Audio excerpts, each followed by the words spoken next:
America അതിസാഹസത്തിന് തുനിഞ്ഞാൽ ഗൾഫിലുള്ള അമേരിക്കയുടെ എല്ലാ സൈനിക താവളങ്ങളും ആക്രമിക്കും.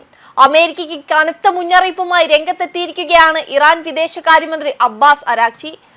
അമേരിക്കൻ മണ്ണിലെത്തി ആക്രമിക്കുക അത്ര വേഗം സാധ്യമല്ല, പക്ഷെ ഞങ്ങളുടെ പ്രദേശത്തുള്ള അവരുടെ എല്ലാ കേന്ദ്രങ്ങളും കനത്ത തിരിച്ചടി നേരിടുമെന്ന് മാധ്യമത്തിന് നൽകിയ അഭിമുഖത്തിൽ പറയുകയായിരുന്നു. അമേരിക്കയുടെ സൈനിക താവളങ്ങൾ ഇറാന്റെ ബാലിസ്റ്റിക് മിസൈൽ പരിധിയിലാണെന്നും അരാക്ചി സൂചിപ്പിച്ചു. അർമാഡ അതിവേഗം നീങ്ങുകയാണെന്നും കരുത്തുറ്റ പടക്കപ്പലാണെന്നും അതിനൊരു ലക്ഷ്യമുണ്ടെന്നുമുള്ള ഡൊണാൾഡ് ട്രംപിന്റെ ഭീഷണിക്ക് ഇറാന്റെ മുന്നറിയിപ്പായിട്ടാണ് ഇത് വന്നത്.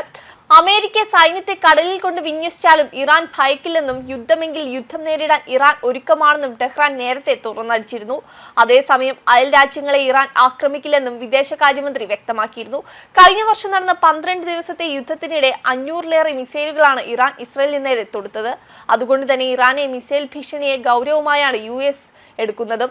ഒമാനിൽ നടന്ന ചർച്ചയിൽ ഇറാന്റെ ബാലിസ്റ്റിക് മിസൈലുകളെ കുറിച്ച് പരാമർശിക്കാൻ അമേരിക്ക ശ്രമിച്ചെങ്കിലും ഇറാൻ വഴങ്ങിയില്ല. ആണവ കാര്യത്തിൽ മാത്രമാണ് ചർച്ചയെന്നും അതിനപ്പുറം ഒരു വിഷയങ്ങളും ഉദ്ദേശിക്കുന്നില്ലെന്നും ടെഹ്റാൻ നിലപാട് കടുപ്പിച്ചിരുന്നു. പ്രദേശത്ത് കനത്ത ആക്രമണം നടത്താൻ ശേഷിയുള്ള 2000-ഓളം മിഡ് റേഞ്ച് ബാലിസ്റ്റിക് മിസൈലുകൾ ഇറാന്റെ കൈവശമുണ്ടെന്നാണ് വാൾ സ്ട്രീറ്റ് ജേർണലിസ്റ്റിന്റെ റിപ്പോർട്ട്. ഗൾഫിലെങ്ങുമുള്ള US കേന്ദ്രങ്ങളിലെത്താൻ പാകത്തിലുള്ള ഹ്രസ്വദൂര മിസൈലുകളും ഇറാന്റെ പക്കലുണ്ട്.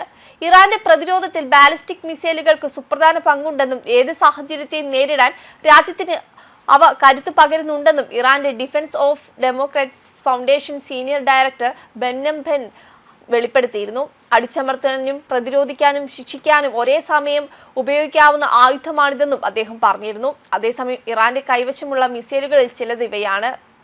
ഖൊറാം ഷാർ ഇറാന്റെ പക്കലുള്ള ഏറ്റവും അത്യാധുനികവും ലിക്വിഡ് ഫ്യൂവൽഡുമായ മിസൈലാണിത്. അൾട്രാ ഹെവി പോർമുല വഹിക്കാൻ ശേഷിയുള്ള ഈ മിസൈലിന് 2000 കിലോമീറ്ററാണ് ദൂരപരിധി.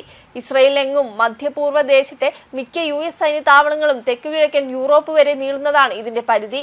ഖത്തറിലെ അൽ ഉദൈദ് വ്യോമതാവളം, ബഹ്റൈനിലെ US നേവൽ സപ്പോർട്ട് ആക്ടിവിറ്റി കേന്ദ്രം, Kuwait, Syria, Iraq, UAE, Saudi എന്നിവിടങ്ങളിൽ വരെ ഇതിന് ആക്രമണം നടത്താൻ കഴിയും. മറ്റൊന്ന് സെജിൽ മീഡിയം റേഞ്ച് ബാലിസ്റ്റിക് മിസൈലാണിത്. ഇസ്രയേൽ ഉൾപ്പെടെയുള്ള മധ്യപൂർവ്വ ദേശത്തെല്ലായിടവും തെക്കുകിഴക്കൻ യൂറോപ്പും ആക്രമിക്കാൻ ധാരാളമാണ്. കുവൈറ്റിലെ camp Arifjan Ali Salem വ്യോമതാവളം, അൽ അസദ് വ്യോമതാവളം, ജോർദാനിലെയും തുർക്കിയിലെയും വ്യോമതാവളങ്ങൾ എന്നിവയിലും വേണ്ടി വന്നാൽ സെജിൽ എത്തും.